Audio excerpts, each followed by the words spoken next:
Hi hello ನಮಸ್ಕಾರ, welcome back to my YouTube channel Tushir creations. So ಯಾರೆಲ್ಲ ನನ್ನ channel ಇನ್ನೂ ಸಬ್ಸ್ಕ್ರೈಬ್ ಮಾಡಲಿಲ್ಲ ಸಬ್ಸ್ಕ್ರೈಬ್ ಮಾಡಿ, ಹಾಗೂ ಲೈಕ್ ಕಮೆಂಟ್ ಶೇರು ಮಾಡಿ. ಎಲ್ಲರೂ ಹೇಗಿದ್ದೀರಾ, ಚೆನ್ನಾಗಿದ್ದೀರಾ ಅಂತ ಭಾವಿಸ್ತಾ ಇವತ್ತಿನ ವಿಡಿಯೋವನ್ನು ಸ್ಟಾರ್ಟ್ ಮಾಡ್ತೀನಿ, ಬನ್ನಿ. ಸೊ ಇವತ್ತಿನ ರೆಸಿಪಿ ಬಂದು ಸಾಂಬಾರ್. ಸೊ ಸಾಂಬಾರನ್ನು ಹೇಗೆ ಮಾಡೋದು ಅಂತ ನಾನು ಇವತ್ತಿನ ವಿಡಿಯೋದಲ್ಲಿ ನಿಮ್ಗೆ ಹೇಳಿಕೊಡ್ತೇನೆ, ಬನ್ನಿ ನೋಡುವ ಹೇಗೆ ಮಾಡೋದು ಅಂತ. ಸೊ ಮೊದಲಿಗೆ ನಾನಿಲ್ಲಿ 1 ಕಪ್ ಆಗುವಷ್ಟು ಬೇಳೆ ತಗೊಂಡಿದ್ದೇನೆ. ನೆಕ್ಸ್ಟ್ ತರಕಾರಿ ತಗೊಂಡಿದ್ದೇನೆ. ಸೊ ಕ್ಯಾರೆಟು, ಬೀನ್ಸ್, ಬಟಾಟೆ, 1 ಟೊಮೆಟೊ, 4 ಮೆಣಸಿನಕಾಯಿ ತಗೊಂಡಿದ್ದೇನೆ. ಇಷ್ಟು ತಗೊಂಡು ಬೇಳೆಯನ್ನು 1 ಕಪ್ ತಗೊಂಡಿರೋ ಬೇಳೆಯನ್ನು ಚೆನ್ನಾಗಿ ತೊಳೆದು ಮತ್ತೆ ಅದಕ್ಕೆಲ್ಲ ತರಕಾರಿಯನ್ನು ಆ್ಯಡ್ ಮಾಡಬೇಕು. ಆ್ಯಡ್ ಮಾಡಿ ಅದಕ್ಕೆ ಒಂದು ಸ್ವಲ್ಪ ಉಪ್ಪು ಮತ್ತು ಅರಿಶಿಣ ಹಾಕಿ ಬೇಯಲಿಕ್ಕೆ ಇಡಬೇಕು. ನಂತರ ನಾನಿಲ್ಲಿ ಮಸಾಲೆ ಮಾಡ್ಕೊಳ್ತಿದ್ದೇನೆ. ಒಂದು ಕಡೆಯಿಂದ ಕುಕ್ಕರಲ್ಲಿ ಬೇಯಲಿಕ್ಕೆ ಇಟ್ಟಿದ್ದೇನೆ, ಇನ್ನೊಂದು ಕಡೆಯಿಂದ ಮಸಾಲ ಮಾಡ್ಕೊಂಡು ಬಿಡ್ತೇನೆ ಅದು ಬೇಯೋಷ್ಟರಲ್ಲಿ. ಸೊ ಮೊದಲಿಗೆ ನಾನಿಲ್ಲಿ ಒಂದು 5ರಿಂದ 10 ತಗೊಂಡಿದ್ದೇನೆ ಗಿಡ್ಡ ಮೆಣಸು. ಉದ್ದ ಮೆಣಸು ತಗೊಳ್ಳಿಲ್ಲ, ಖಾಲಿ ಗಿಡ್ಡ ಮೆಣಸು ಮಾತ್ರ ಯೂಸ್ ಮಾಡ್ತಾ ಇದ್ದೇನೆ ನಾನಿಲ್ಲಿ. ಸೊ ಇದನ್ನು ಚೆನ್ನಾಗಿ ಫ್ರೈ ಮಾಡ್ಕೊಳ್ತಿದ್ದೇನೆ. ಚೆನ್ನಾಗಿ ಫ್ರೈ ಮಾಡಿಕೊಂಡು ನಂತರ ಕೊತ್ತಂಬರಿ ಬೀಜ, ಧನಿಯಾ ಪೌಡರ್ ಕೂಡ ಯೂಸ್ ಮಾಡ್ಬೋದು, ನಾನಿಲ್ಲಿ ಪೌಡರ್ ಯೂಸ್ ಮಾಡಲ್ಲ. ಸೊ ನಾವಿಲ್ಲಿ ಕೊತ್ತಂಬರಿ ಬೀಜವನ್ನೇ ಡೈರೆಕ್ಟಾಗಿ ಮಿಕ್ಸಿ ಮಾಡ್ತೇವೆ. ಸೊ ಅದಕ್ಕೋಸ್ಕರ ನಾನು ಕೊತ್ತಂಬರಿ ಬೀಜವನ್ನು ಯೂಸ್ ಮಾಡ್ತಿದ್ದೇನೆ, 2 ಟೇಬಲ್ ಸ್ಪೂನ್ ಅಷ್ಟು. ನಂತರ ಸ್ವಲ್ಪ 1 ಟೇಬಲ್ ಸ್ಪೂನ್ ಆಗುವಷ್ಟು ಜೀರಿಗೆ. ಆಯಿತಾ, ಇಷ್ಟು ಚೆನ್ನಾಗಿ ಫ್ರೈ ಮಾಡ್ಕೋಬೇಕು. ಆದಮೇಲೆ ಅರ್ಧ ಹೋಳಾಗುವಷ್ಟು ತೆಂಗಿನಕಾಯಿ ತುರಿ ಏನಿದೆ ಅದು ಅರ್ಧ ಹೋಳ ಆಗುವಷ್ಟು ತುರಿದು ಇಟ್ಕೊಂಡಿದ್ದೇನೆ. ಸೊ ತುರಿದಿರುವ ತೆಂಗಿನಕಾಯಿನ ಚೆನ್ನಾಗಿ ಒಂದು ಸ್ವಲ್ಪ ಫ್ರೈ ಮಾಡ್ಕೊಳ್ತಾ ಇದ್ದೇವೆ. ಸೊ ನೋಡ್ಬೋದು, ಈಗ ತೆಂಗಿನಕಾಯಿ ಆಲ್ಮೋಸ್ಟ್ ಫ್ರೈ ಆಗ್ತಾ ಇದೆ. ಸೊ ಅದು ಬ್ರೌನ್ ಕಲರ್ ಬರೋವರೆಗೂ ಸ್ವಲ್ಪ ಫ್ರೈ ಮಾಡಿಕೊಳ್ಬೇಕು. ಸೊ ಬ್ರೌನ್ ಕಲರ್ ಬರ್ತಾ ಇದೆ.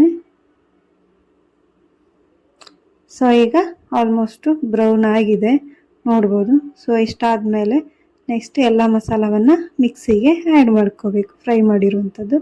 ಸೊ ಅದಕ್ಕೆ ಸ್ವಲ್ಪ ಹುಳಿಯನ್ನು ಎಕ್ಸ್ಟ್ರಾ ಆ್ಯಡ್ ಮಾಡ್ತಿದ್ದೇನೆ. ಆದಮೇಲೆ ಸೊ ಬೆಳ್ಳುಳ್ಳಿ, ಆದಮೇಲೆ 2 ಟೇಬಲ್ ಸ್ಪೂನ್ ಆಗುವಷ್ಟು ಮೆಣಸಿನ ಹುಡಿಯನ್ನು ಯೂಸ್ ಮಾಡ್ತಾ ಇದ್ದೇನೆ. ಸೊ ನಾನಿಲ್ಲಿ ಉದ್ದ ಮೆಣಸಿನ ಬದಲು 2 ಸ್ಪೂನ್ ಆಗುವಷ್ಟು ಮೆಣಸಿನ ಹುಡಿಯನ್ನು ಯೂಸ್ ಮಾಡ್ತಿದ್ದೆ.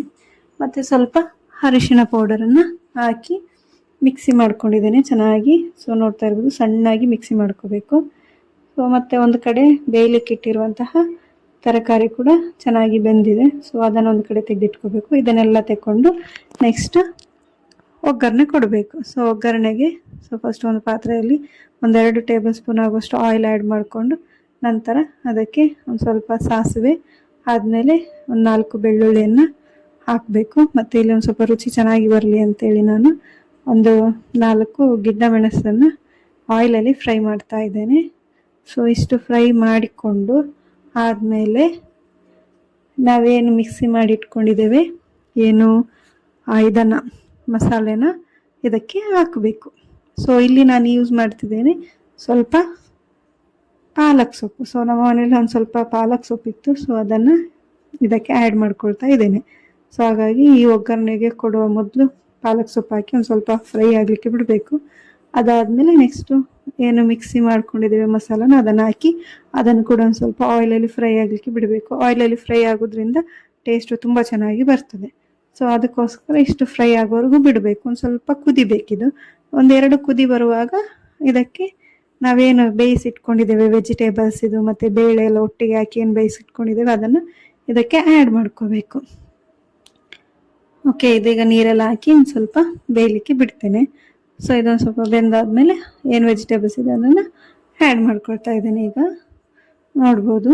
ಸೊ ಇಷ್ಟು ಆ್ಯಡ್ ಮಾಡ್ಕೊಂಡ್ಮೇಲೆ ಚೆನ್ನಾಗಿ ಮಿಕ್ಸ್ ಮಾಡಬೇಕು. ಅದನ್ನು ಚೆನ್ನಾಗಿ ಮಿಕ್ಸ್ ಮಾಡಿ ಮತ್ತು ರುಚಿಗೆ ತಕ್ಕಷ್ಟು ಉಪ್ಪನ್ನು ಆ್ಯಡ್ ಮಾಡಬೇಕು. ಆದಮೇಲೆ ನಿಮಗೆ ಎಷ್ಟು ನೀರು ಕ್ವಾಂಟಿಟಿ ಬೇಕೋ ಅದರ ಮೇಲೆ ನೋಡಿ ಹಾಕ್ಕೊಳ್ಳಿ. ಸೊ ಆದಮೇಲೆ ಇದಕ್ಕೆ ಒಂದು ಸ್ವಲ್ಪ ಬೆಲ್ಲ ಆ್ಯಡ್ ಮಾಡಬೇಕು, ರುಚಿ ಇನ್ನೂ ಚೆನ್ನಾಗಿ ಬರ್ತದೆ. ಸಾಂಬಾರಿಗೆಲ್ಲ ಸ್ವಲ್ಪ ಬೆಲ್ಲ ಹಾಕೋದ್ರಿಂದ ಟೇಸ್ಟ್ ತುಂಬ ಚೆನ್ನಾಗಿರ್ತದೆ. ಸೊ ಹಾಗಾಗಿ ಸ್ವಲ್ಪ ಬೆಲ್ಲ ಆ್ಯಡ್ ಮಾಡ್ತಿದ್ದೀನಿ, ನೋಡ್ಬೋದು. ಸೊ ಈ ಥಿಕ್ನೆಸ್ಸಲ್ಲಿ ನಾನು ಸಾಂಬಾರನ್ನು ಮಾಡ್ತಾ ಇದ್ದೇನೆ. ನಿಮಗೆ ಗಟ್ಟಿ ಬೇಕಂದರೆ ಸ್ವಲ್ಪ ನೀರು ಆ್ಯಡ್ ಮಾಡ್ಬೋದು, ಇಲ್ಲ ಸ್ವಲ್ಪ ಇನ್ನೂ ಜಾಸ್ತಿ ತಿಳಿಬೇಕಂದ್ರೆ ಇನ್ನೊಂದು ಸ್ವಲ್ಪ ನೀರು ಜಾಸ್ತಿನೇ ಆ್ಯಡ್ ಮಾಡ್ಬೋದು. ಈ ಥರ ಸಾಂಬಾರು ಇಡ್ಲಿ, ದೋಸೆ ಮತ್ತು ಊಟಕ್ಕೆ ಎಲ್ಲ ಬಾಯ್ಲ್ಡ್ ರೈಸಿಗಾದೀತು, ವೈಟ್ ರೈಸಿಗೆ ಎರಡಕ್ಕೂ ಕೂಡ ಕಾಂಬಿನೇಷನ್ ಇದು ಚೆನ್ನಾಗಿ ಇರ್ತದೆ ಸಾಂಬಾರು. ಸೊ ನೀವು ಕೂಡ ಒಂದ್ಸರಿ ಟ್ರೈ ಮಾಡಿ, ತುಂಬ ರುಚಿಯಾಗಿದೆ, ತುಂಬ ಚೆನ್ನಾಗಿದೆ ಸಾಂಬಾರು. ನೀವು ಸಹ ಟ್ರೈ ಮಾಡಿ, ಇಂಥದ್ದೇ ವಿಡಿಯೋಗೆ ಫಾಲೋ ಮಾಡಿ. ಸೊ ನೋಡಿದ್ರಲ್ವಾ ಸಾಂಬಾರು ರೆಸಿಪಿ ಹೇಗೆ ಮಾಡೋದು ಅಂತ. ನೀವು ಕೂಡ ಟ್ರೈ ಮಾಡಿ ಹಾಗೂ ಹೇಗೆ ಆಗಿದೆ ಅಂತ ನನಗೆ ಕಮೆಂಟ್ ಮಾಡಿ. ನಾನು ಇದರೊಟ್ಟಿಗೆ ಎಟ್ಟಿ ಚಟ್ನಿಯನ್ನು ಯೂಸ್ ಮಾಡ್ಕೊಂಡು ತಿಂತಾಯಿದ್ದೀನಿ. ಸೊ ನಿಮಗೆ ರೆಸಿಪಿ ಬೇಕಾದಲ್ಲಿ ನಾನು ವೀಡಿಯೋದಲ್ಲಿ ಹಾಕಿದ್ದೇನೆ, ಎಲ್ಲ ಹೋಗಿ ಚೆಕ್ ಮಾಡಿ. ಸೊ ಮತ್ತು ಎಲ್ಲರಿಗೂ ಥ್ಯಾಂಕ್ ಯು ಆಲ್.